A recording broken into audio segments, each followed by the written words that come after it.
அனைவருக்கும் வணக்கம் மாஸ்டர். நம்ம மாணிக்க வாசகரின் சிவபுராணத்தை தான் நம்ம சிந்தித்துட்டு இருக்கோம்.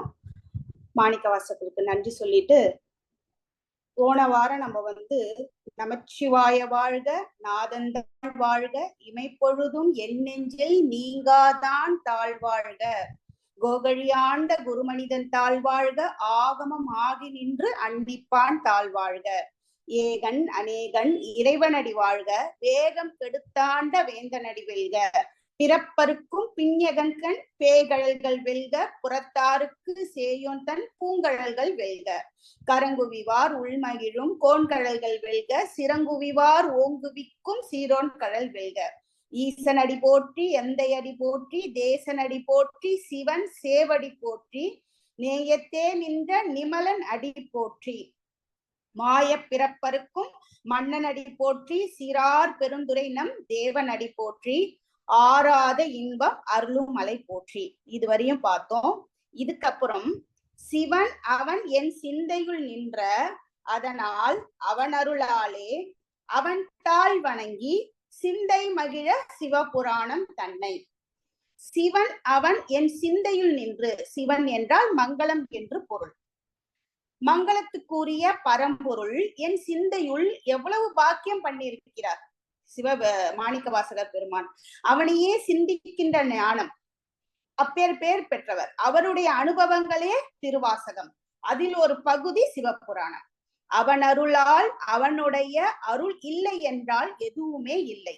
புரிந்து கொள்ளக்கூடிய சிந்தையுடைய புத்தி தெளிவு பெற்றவன். இது எல்லாம் ஒரே ஜென்மத்தில் வந்தது இல்லை. எத்தனை குணங்களில் தொடர்பினால் அவன் அருளால் அவன் தாள் வணங்குகின்றேன், சிந்தை மகிழ சிவபுராணம் தன்னை முந்தை வினை முழுவதும் போய உரைப்பஞ்ஞான். முதலில் பார்த்த 6 அககுணங்கள், 5 இந்திரியங்களினால் ஏற்பட்ட பாவம் விலகியது. பாட்டியெல்லாம் குழந்தைகளுக்கு கதை கூறுவான். தப்பு பண்ணினா நீ மேலே போனா இறைவன் கீழே தள்ளி விட்டுருவான், அதனால கவனமாக இருங்க. இதெல்லாம் பொய் இல்ல, உண்மையான ஒரு கதை தான். அப்படின்னா பூலோகம் என்றால் பயப்பட வேண்டிய இடமா? எதுவுமே இல்லை. இறைவனை அடைய வேண்டும் என்றால் இந்த மண்ணுலகில் பிறக்க வேண்டும். இறைவன் அதை தான் விரும்புகிறான். வினைகள் எல்லாம் அகண்டு விட்டது, எடுத்த உடனேயே என் பாவம் எல்லாம் நீங்கியது. இனிமேல் மாணிக்க வாசகர் சொல்றார், இனிமேல் இறைவனின் பெருமைகளை சொல்ல போகிறேன் அப்படின்னு சொல்றார். கண்ணுதலான் கண் கருணை கண் காட்ட வந்தெய்தி. அவருடைய பெருமைகளை சொல்லும் பொழுது முதல் வார்த்தையா அவர் கூறுவது கண்ணுதலான் என்றால் நெற்றிக்கண், 3வது கண். முதல் கண் என்றால், அதாவது முதல் கண்ணே நெற்றிக்கண் அப்படின்னு சொல்றார். கண்ணுதலான் நெற்றியில் கண்ணுடையவன். அவன் எப்படிப்பட்டவன்? எப்படி உணர்வதுனா, நெற்றிக்கண் எந்த பகுதியோ அங்கே உணர்வது. பரம்பொருளை எங்கே உணர்வது என்றால் யோக சாஸ்திரத்துல கூறப்பட்டிருக்கு. நெற்றிக்கண் மத்தியில சகசிராரத்தில் இன்னும் அறிவியலாக சொல்லணும்னா இந்த 3வது கண் பைனியல் கிளாண்ட்னு சொல்லுவோம். இறைவனை எப்பொழுது உணர்கிறோமோ 3வது கண்ணில் அதில் பார்ப்போம். அதனால்தான் நெற்றியில் கண்ணை வைத்தார். சிவபெருமானை பார்க்க வேண்டும் என்றால், உணர வேண்டும் என்றால் அந்த 3வது கண்ல நம்ம இறைவனை தரிசிக்கலாம். அதே கண்ணை தவறுதலாக பயன்படுத்தும் போது அது மூடிக்கொள்கிறது அப்படின்னு சொல்றாரு. நெற்றிக்கண் என்றால் கருணை கண். எனக்காக கருணையை காட்ட வேண்டும் என்பதற்காக குருவாக வந்தார். அவர் கண்ணுதலான் என்று எங்கோ இருக்கும் இறைவனை கூறவில்லை, எனக்குள்ளே இருப்பவனை அவன் கருணையால் உணர்த்த வைத்தானே. கண்ணுதலான் தன் கருணை கண் காட்ட வந்தெய்தி, எண்ணுதற்கு எட்டா எழிலார் கழிலிறஞ்சி. பொதுவாக மிக உயர்ந்தவர்கள் கால் தரையில படாதுன்னு சொல்லுவாங்க. தேவர்கள் என்பவர்கள் உயர்ந்தவர்கள், அவர்களுடைய கால் தரையில் படாதாம், கண் இமைகள் கொட்டாதாம். நான் கூட பேச்சு வழக்குல கூறுவோம். எப்படி கூறுவோம்? தலகால் புரியல அப்படின்னு சொல்லுவோம். கால் தரையில நிக்க மாட்டேங்குது, தேவலோகத்துல இருந்து இருக்கிறியா அப்படின்னு கூட சொல்லுவாங்க. மகாபாரதத்துல பஞ்ச பாண்டவர்கள்ல முதல்வராகிய தர்மரோடு தேர் கூட தரையில படாதாம். இது புராண கதைகள், வரலாறு சொல்லப்படுகிறது. எண்ணுதற்கு எட்டா அவன் திருவடிகளில் கருணை வணங்குகிறேன். விண்ணிறைந்து, அதாவது தரையில படாதவர் எனக்காக மண்ணுலகில் மனித வடிவில் வந்து தரையில் பட்டு எண்ணுதற்கு எட்டா அவன் திருவடிகளில் கருணை வணங்குகிறேன் அப்படின்னு சொல்றாரு. விண்ணிறைந்து மண்ணிறைந்து, விண் முழுவதும் நிறைந்தவர், மண் முழுவதும் நிறைந்தவர். இதுதான் நமக்கு தெரிஞ்சது. மண்ணை கூட அளந்து விடலாம், விண்ணை அளக்க முடியுமா? ஆனா ஒரு நட்சத்திரத்திற்கும் இன்னொரு நட்சத்திரத்திற்கும் ஒரு இடைவெளி இருக்கு என்று நம்புகிறோம். மிக்காய் இதற்கு அப்பாற்பட்டு, ஆனால் மிகப்பெரிய பேரொளியாய் இளங்கொலியாய், சரி, இறைவனை எண்ணிவிட முடியுமா? முடியாது. எண்ணுதற்கு அப்பாற்பட்ட, எண்ணிறைந்து, எல்லை இல்லாதவன், விண்ணிறைந்து அப்படின்லாம் வேதங்களை வந்து சொல்லி பாக்குறாங்க. மண்ணிறைந்து சொல்லிதான் பாக்குறாங்க. கோடி கோடியா எது எல்லாம் எண்ணிக்கையில் கோடி கோடியாய் இது எல்லாம் என்ன வர்ணிக்க முடியல. அதனால எல்லையில்லா நின் பெரும் சீர் பொல்லா வினையேன் புகழுமாறு ஒன்றறியேன். உன்னை புகழணும்னு நினைக்கிறேன், ஆனா எப்படி புகழணும் எனக்கு தெரியல, வழி தெரியலையப்பா. நின் பெரும் சீர் ஒண்ணு மட்டும் எனக்கு தெரியுது, பொல்லா வினையேன். எத்தனையோ ஜென்மங்கள்ல பிறவியில செய்த வினை எனக்கு தெரியல, நான் என்ன நல்லது செய்தேன் என்று பொல்லா வினையேன் புகழுமாறு ஒன்றறியேன். மாணிக்க வாசகர் நினைத்து பார்க்கிறாரு, எந்த பிறவியில என்னென்ன பிறவிகள் எடுத்தேன் என்று. புல்லாகி, பூடாகி, புழுவாகி, மரமாகி, பல்விருகமாகி, பறவையாகி, பாம்பாகி, கல்லாய், மனிதராய், பேயாய், கணங்களாய், வல்லசுரராகி, முனிவராய், தேவராய், செல்லான் என்ற இத்தாவர சங்கமத்துள் எல்லா பிறப்பும் பிறைந்திழைத்தேனே அப்படின்னு சொல்றார். கவிதைக்காக கொஞ்சம் ஆர்டர் இங்க வந்து மாறி இருக்கு. சில வார்த்தைக்கு தோதாக வர வேண்டும் என்பதற்காக, கவிதைக்காக செல்லான் என்ற இத்தாவர சங்கமத்துள் மாணிக்க வாசகர் பாடலில் சில வடமொழி சொற்கள் தமிழ்ல மாறி வரும். அந்த காலத்துல சொத்து எழுதும் போது ஜங்கமம் சொத்து, ஸ்தாவர சொத்து எழுதுவார்கள். அப்படி என்றால் அசையும் சொத்து, அசையாத சொத்து. அசையாத வீடு போன்றது, அது நமக்கு எல்லாருக்கும் தெரியும். ஸ்தாவரம் என்றது தாவரம் தமிழ் சொற்களாக மாறிது. அப்படின்னா அசையாது தாவரம் அசையுமா? அசையாது. ஜங்கமம் என்பது அசைக்கக்கூடிய சொத்து. ஜா என்றாலே நகரக்கூடியது. ஜங்கமம் அப்படின்றது சங்கமம் என்ற சொற்களாக மாறியது. தாவர சங்கமத்துள் சாதாரணமாக ஒரு உயிர் சைவ சித்தாந்தத்துல எல்லாம் கூறப்படுகிறது, கல்லுக்கு இடையில எந்த உணவும் இல்லாமல் சும்மா கிடக்குமா. முதல்ல அவரு கல்லுதான் சொல்லணும், அவர் புல்லாகி பூடாகி இடையில கல்லாகின்னு சொல்றாரு. அகலிகை கூட கல்லாக இருந்தார், கௌதம புத்தர் கல்லாகி கடவாய்னு சொல்லப்பட்டார். அப்படின்னா எந்த உணர்வும் இல்லாம கல்லாக கொஞ்ச காலமாக அப்படியே இருந்தாரு. அப்புறம் கல்லாகி புல்லாகி, அடுத்தது சொல்றாரு புல்லாகி பூடாகி. அப்படின்னா இந்த சின்ன சின்ன, அதாவது எதுக்குமே உதவாதான், அதெல்லாம் வந்து பூண்டு செடிகள்னு சொல்லுவாங்க, குறுஞ்செடிகள்னு சொல்லுவாங்க. அதெல்லாம் இருந்ததுனால பூண்டி செடிகள்லாம் அதிகமா இருந்ததுனால பூண்டி ஏரின்னு கூட பேர் வந்துதான். அது மாதிரி சொல்றாங்க. அடுத்தது மரமாகி கல்லாகி கடந்து உயர்ந்து தாவர நிலை புல்லாகி பூடாகி, அதுல பரிணாமத்துல பார்த்தோம்னா மரம். இது வரைக்கும் அசையாதது பற்றி சொன்னாரு. அதுல கொஞ்சம் மேல சொல்லணும்னா அசையக்கூடிய புழுவாகி பல்விருகமாகி. தமிழ்ல விருகம்னா மிருகம்னு அர்த்தம். பல மிருகங்கள், சின்ன மிருகத்துல இருந்து பெரிய மிருகம் வரை அடங்கும். இதுக்கு இடையில பாம்பு. இது இங்கேயும் கொஞ்சம் ஆர்டர், கவிதைக்காக ஆர்டர் கொஞ்சம் மாறி வந்திருக்கு. பறவையாய், பாம்பாய், பல்விருகமாகி படிப்படியாக மனிதனாய், பேயாய், கணங்களாய். அப்போ மனிதர்களை விட பேயாய், கணங்களாய் உயர்ந்ததாக இருக்குமோ என்ற சந்தேகம் எல்லாருக்கும் வரக்கூடும் இல்லையா? பேயாய், கணங்களாய் அப்படியெல்லாம், அப்படின்னா என்னன்னா சூட்சமமான நிலையில் இருக்கக்கூடிய உயிர்கள் என்ற கணக்கு. ஸ்தூலமாக இருக்காமல் சூட்சமமாக இருக்கக்கூடிய உயிர்களுக்கு பேய் என்ற பேய்னு சொல்றாங்க. பேய் என்ற வார்த்தைக்கு 2 விதமான அர்த்தங்கள் இருக்கிறது. காரைக்கால் அம்மையார் பேயானார், பேய் வடிவம் கேட்டார் என்ற கதை படிச்சிருக்கோம். பேயாழ்வார் ஒருவர் இந்த பகுதியில வாழ்ந்தாருன்னு சொல்லுவாங்க. பேய்னா என்ன அர்த்தம்? புறப்பார்வைக்கு அச்சம் தரக்கூடிய தன்மை மற்றவர்கள் பார்த்தனா அச்சமாக இருக்கக்கூடியது. ஆனால் அகத்துல என்ன நிலைன்னு எடுத்ததை வைராகியத்தோடு செய்து முடிக்கக்கூடிய தொட்பம் அதற்கு பேய் என்று பெயர். பேய் தன்மைனா எடுத்த விஷயத்தை கண்டிப்பா முடிப்பேன் அப்படின்றது. காரைக்கால் அம்மையார் எதுக்காக கேட்டார்கள்னா, அப்பா எனக்கு இந்த லௌகீக விஷயங்கள் எதுவுமே தேவையில்லை, உன் மேல பற்று உன் மீது இருக்கணும் என்ற வைராகியத்தை கேட்டாங்க. எந்த கஷ்டம் வந்தாலும் பிரச்சனை வந்தாலும் நான் பேயாக இருக்க வேண்டும் அப்படின்னா வெளி தோற்றம் இல்ல, அகத்துல அந்த வைராகியத்திற்கு பேயாய் கணங்களாய் அதே தன்மை தான் சொல்லுது. தான் கணங்களுக்கு அடுத்து முனிவராய். முனிவராய்னா என்ன அர்த்தம்? முனிதல் அதாவது கோபப்படுதல், ஒதுக்குதல், இந்த வேண்டாத விஷயத்துல இருக்கிறது எல்லாத்தையும் அகந்தை அகங்காரம் மமதை இதையெல்லாம் முனிந்து தள்ளுபவர்களுக்கு முனிவர்கள் என்று பெயர். முனிவர்களை கோபப்படுத்துதல், கோபம்னா இந்த லௌகீக விஷயத்தில் ஏற்படுகின்ற அகந்தை மமதை இதை ஒதுக்கி தள்ளியவர்கள் முனிவர்கள்.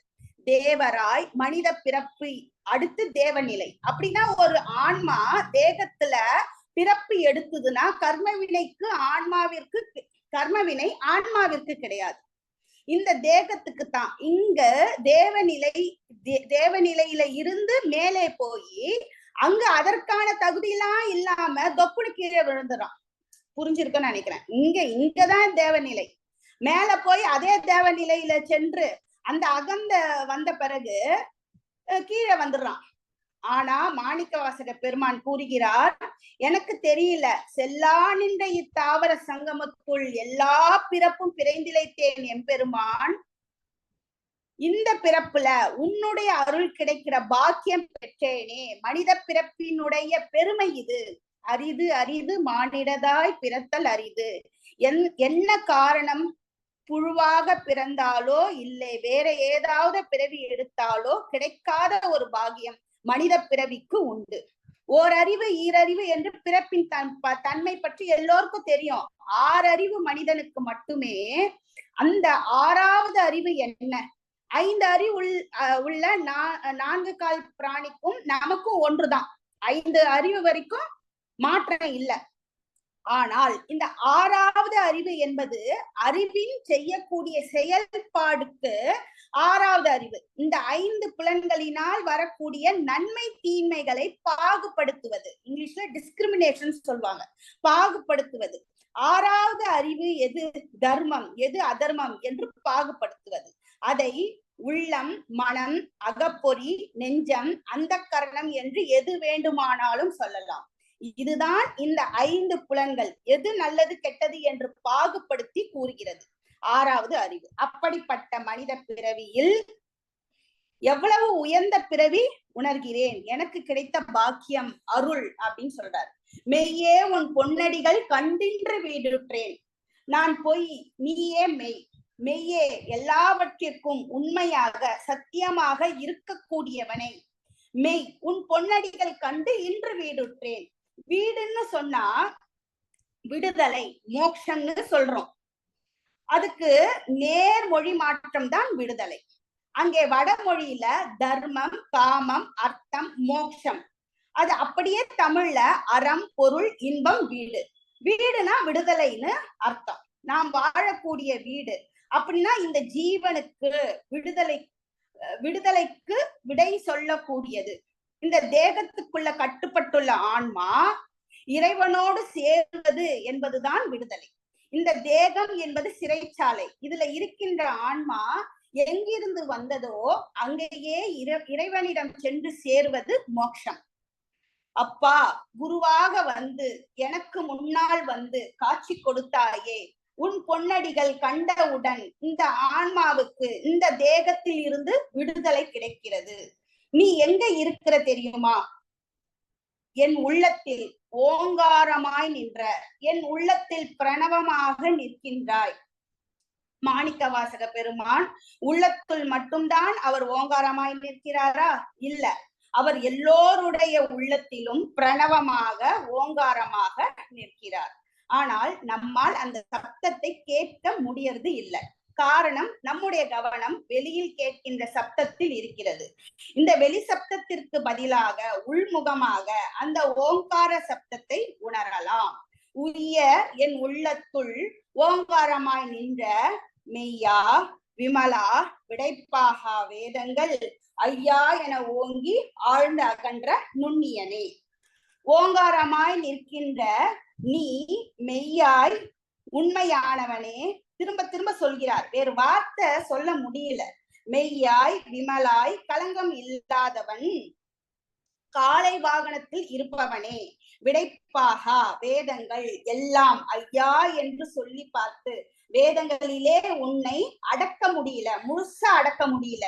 நீ வேத பொருள் ஆழ்ந்து அகன்ற நுண்ணியனே. நீ யாருன்னு கேட்டா, நீ மிகவும் ஆழமானவன், மிகவும் அகலமானவன், ஆனால் நீ மிக மிக நுண்ணியவன். எல்லா வகையிலும் சொல்லி பார்க்கிறேன். ஓங்கி, உன்னை விட வசந்தவன் யாரும் இல்ல. அகன்று, உன்னை விட அகண்டவனும் இல்ல. நுண்ணிய, உன்னை விட நுண்ணியவனும் இல்ல. இதுதான் வேதங்களிலும் கூறப்பட்டுள்ளது. மாணிக்கவாசகர் நானும் கொஞ்சம் சொல்லி பார்க்கிறேனேன்னு சொல்றார். வெய்யாய் அக்னி ஸ்வரூபமாக இருப்பவனே. பஞ்சபூதங்கள்ல முதல்ல ஆகாயம். ஏனென்றால் இறைவன் எல்லையற்றவன். அதனால் ஆகாயம், காற்று, அக்னி, நீர், நிலம், இதுல முதல் இரண்டும் கண்களுக்கு தெரியறதில்ல. பல மகான்கள் நமக்கு இறைவனை பற்றி சொல்லிவிட்டு போனாலும் மனிதர்களாகிய நாம் ஒரு கேள்வி கேட்கிறோம், இறைவனை காண முடியுமா? அப்படி கண்ணால் உணரக்கூடியதாக முதல்ல வந்தது எப்படின்னு பார்த்தோன்னா அக்னி. ஏன்னா ஃபர்ஸ்ட் ஆகாயமும் காற்றும் நம்மால் பார்க்க முடியாது, இந்த புலன்கள்ல பார்க்க முடியாது. அதனால பார்க்கக்கூடியதாக முதல்ல சொல்றது அக்னி. அப்போ எங்களுக்கு உணர்வதற்காக அக்னி ஸ்வரூபமாக என்றார். வெய்யாய், தனியாய், தனியாய்னா வெப்பத்துக்கு ஆப்போசிட், குளிர்ச்சியாக. அடுத்தோட உடனே சொல்றாரு, வெய்யாய் தனியாய் நீ எனக்கு குளிர்ச்சியாகவும் இருப்பவனே. இயமானமாம் விமலா, எஜமானன் என்பதுதான் இங்கே இயமானன்.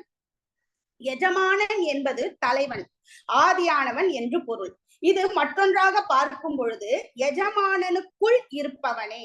அப்படின்னா யாக், யாக்குனா யக்னம், வேள்வி எல்லாம் சொல்லலாம். ஆனால் இது புறத்துக்கே நடக்கக்கூடியது அல்ல. புறத்தே நடக்கக்கூடியதாக இருந்தாலும் அக்னி குண்டத்துக்குள் நான் என்னுடைய அகந்தையை அக்னியில் செலுத்துவது, இதுதான் வேதங்களில் கூறப்பட்டுள்ளது.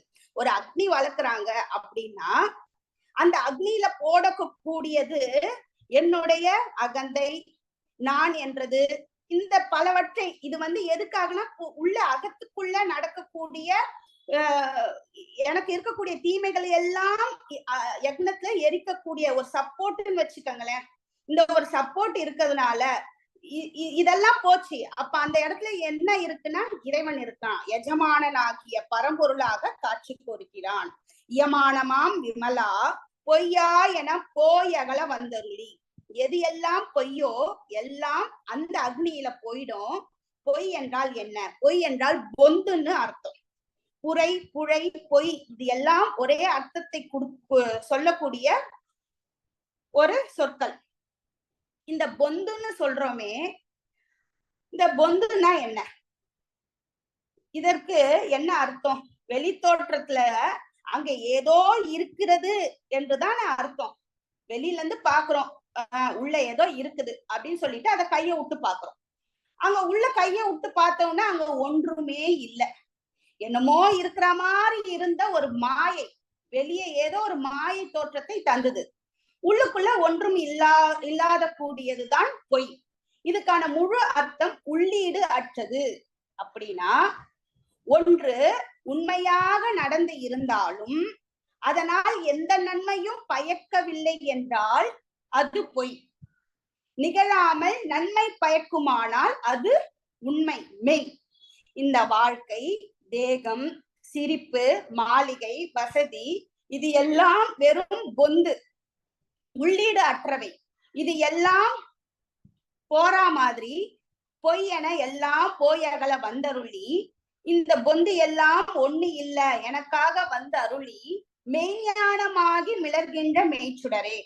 ஒன்னும் தெரியாம உட்கார்ந்து இருந்தேன், ஆனா எனக்கு ஞானம் அருள வந்த உண்மையான ஞானமாக மெய்ஞானமாகி மிளர்கின்ற மெய்ச்சூடரே, என் ஞானம் இல்லாத இன்பப் பெருமானே. என் ஞானம் என்றால் என்ன? எந்த ஞானமும் இல்லாத. சைவ சித்தாந்தத்துல ஏற்கனவே பார்த்தோம், பசுபதி பாசம். அதை அப்படியே ரிப்பீட் பண்ணுவோம். பாச ஞானம், பசு ஞானம், பதி ஞானம். இந்த பாச ஞானம்னா என்ன?